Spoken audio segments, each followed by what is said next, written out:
Saya pernah di titik itu, konsisten ngupload video, berharap banget viewsnya naik, yang nonton banyak, tapi kenyataannya, satu video itu cuma ditonton 12 orang paling banyak. Kalau kamu pernah ngerasa, kok konten aku gak ada yang nonton ya? Padahal perasaan aku udah bikin konten yang terbaik buat teman-teman, buat penonton. Nah, bisa jadi kamu itu belum pakai satu hal yang sangat penting ini, yang bikin orang betah di kanal kamu, yang bikin orang stay di kanal kamu, dan nonton kanal kamu sampai selesai, sampai habis. Dan itulah yang akan saya bahas hari ini, yaitu pentingnya storytelling di YouTube dan media sosial lainnya. Siap? Let's go. Hai, halo, Assalamualaikum, selamat datang di A-Vlog, audiovisual vlog yang membahas tentang dunia perkontenan dan vlog.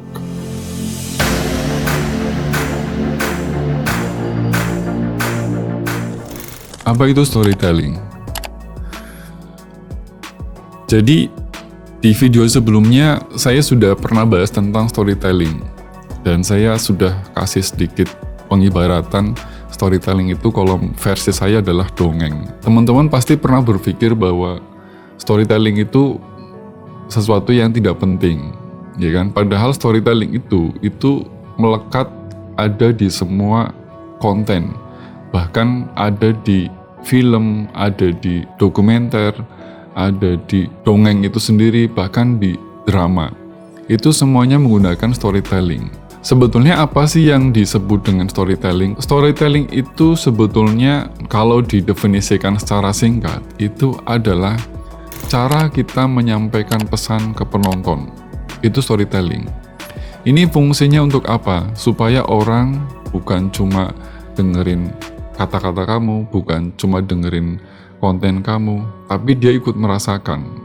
Makanya di konten sebelumnya saya bilang bahwa storytelling itu adalah cerita atau sebuah kejadian yang dibumbui supaya penonton itu ikut merasakan. Itu namanya storytelling. Lalu di dunia YouTube dan media sosial lainnya, storytelling itu justru adalah senjata utama untuk kamu membuat sebuah konten. Kenapa? Karena algoritma itu suka retensi dan manusia itu suka cerita. Nah, ini ada dua hal yang sangat menguntungkan. Jadi dua hal, istilahnya simbiosis ya, dua simbiosis. Ya triple simbiosis malah. Kamu, algoritma, dan penonton. Tapi ya dua lah ya, manusia dan algoritma. Kalau algoritma senang retensinya, dan manusia itu suka ceritanya. Itu kenapa di dalam sebuah konten diperlukan namanya storytelling. Kalau misalnya kamu sudah bisa bikin penonton stay menonton konten kamu dan merasa terhubung, itu berarti konten kamu sudah memiliki apa yang disebut dengan storytelling. Dan tentu kamu di sana akan punya peluang lebih besar untuk naik lebih cepat gitu loh. Jadi storytelling itu fungsinya yang tadi saya bilang bahwa di konten sebelumnya juga saya pernah bilang bahwa yang diperlukan oleh YouTube itu adalah watch time, lamanya orang nonton. Nah, lamanya orang nonton ini kenapa bisa lama nonton? Ya karena dia menggunakan teknik storytelling tadi. Nah, kalau sudah storytellingnya sudah kena, sudah bagus kamu menyampaikannya, maka bisa dimungkinkan kanal kamu itu cepat naik, konten kamu itu cepat naik. Gitu loh kuncinya. Kenapa storytelling penting? Di awal tadi saya sudah bilang storytelling itu beneran sangat penting dalam sebuah konten. Dan ini nggak main-main. Jadi saya ini juga pernah bikin konten yang secara teknis itu luar biasa. Lightingnya udah oke, audionya sudah sangat jernih. Kemudian informasi yang saya sampaikan juga udah lengkap.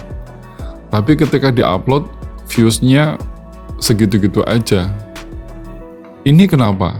Ini mungkin bisa jadi karena ya video saya itu tadi kering, gak ada rasa, hambar, penonton gak menikmati, penonton gak merasakan. Nah di situ akhirnya ya udah saya melakukan sebuah riset lagi. Ini harus menggunakan strateginya itu apa? Yaitu dengan storytelling.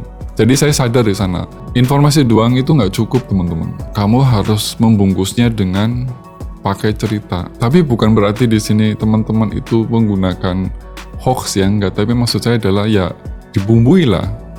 informasi yang dibumbui itu menjadi sebuah storytelling, menjadi sebuah cerita. Nah, setelah saya tahu storytelling, di situ akhirnya saya cerita tentang pengalaman saya, pengalaman kegagalan saya, pengalaman keberhasilan saya ketika ngonten.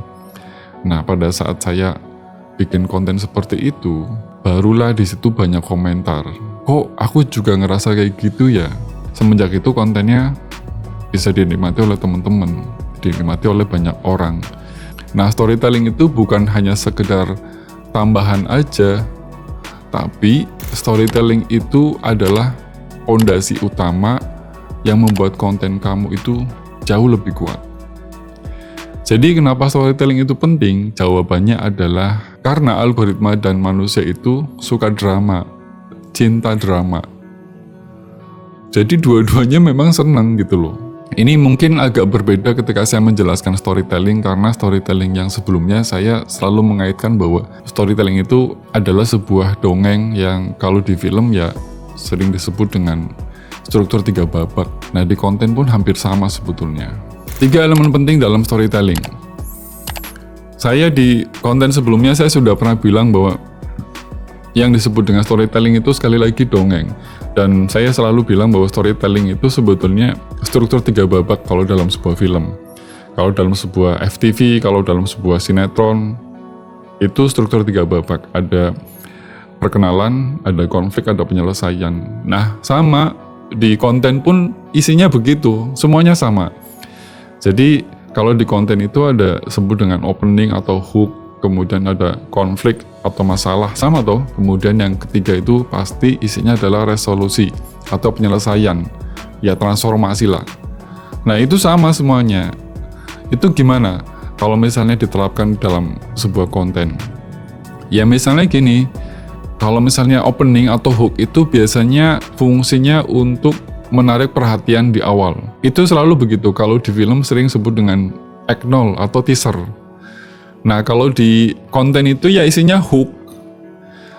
Misalnya gini, saya kasih contoh kalimatnya. Lu bilang konten itu karena passion, tapi udah 3 bulan upload, gak ada yang nonton. Masih kuat. Itu kayak gitu loh. Jadi ada engage, ada hal yang dirasakan oleh teman-teman. Jadi dibalikin lagi pertanyaan itu. Nah, itu namanya hook atau opening. Ya, kalau di sebuah film biasanya isinya adegan-adegan yang menegangkan dulu supaya orang terpikat, terkunci. Bagian tengahnya sering disebut dengan konflik atau problem, masalah.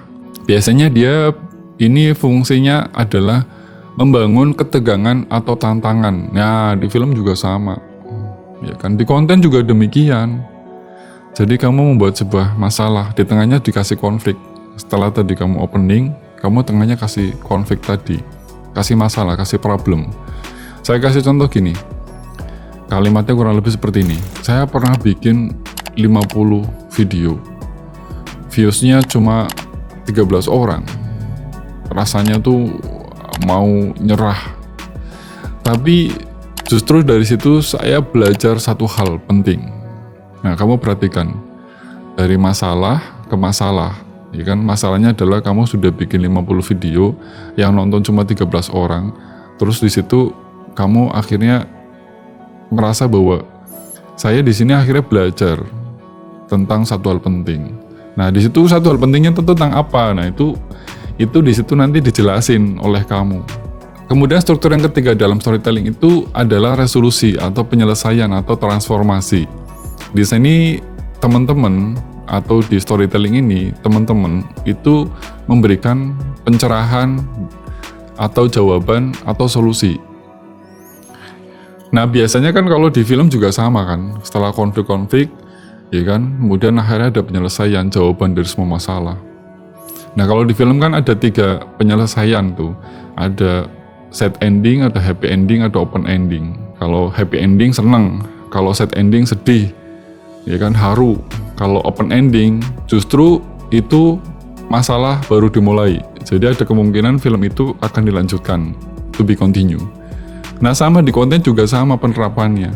Kalau di konten itu gimana? Contoh yang paling tepat untuk misalnya resolusi itu bentuk resolusi atau transformasi. Saya kasih contoh kalimatnya kurang lebih seperti ini. Setelah itu, saya ubah cara bikin konten. Bukan tentang saya, tapi tentang penonton. Dan hasilnya, dalam 2 minggu, channel saya mulai naik.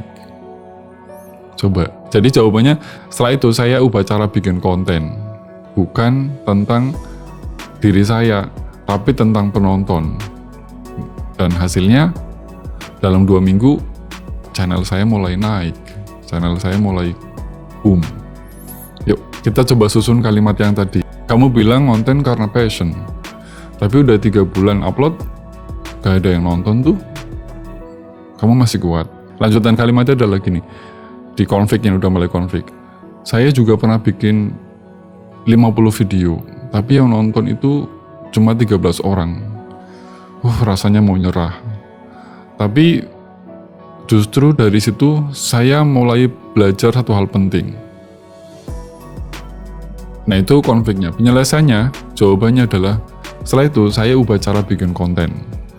Bukan tentang diri saya, tapi tentang penonton. Dan hasilnya, dalam 2 minggu channel saya mulai naik. Itu namanya struktur 3 babak. Intinya gini, di balik konten yang berhasil itu selalu ada cerita yang menyentuh. Dan kamu bisa mulai membangun dari sisi itu. Dan kamu bisa membangun mulai dari sekarang. Kalau kamu ngerasa video ini bisa membantu, silakan kamu bisa bagi ke teman-teman kamu yang saat ini sedang membutuhkan bagaimana cara bikin storytelling. Storytelling itu bukan cuma tentang bikin cerita, tapi tentang membuat orang lain itu terlibat. Ingat ya, kalau kamu bukan siapa-siapa, ngontenlah. Karena lewat konten, kamu bisa jadi story dalam perjalanan hidup apa yang kamu mau. Dan jangan lupa subscribe. Terima kasih. Salam A Vlog.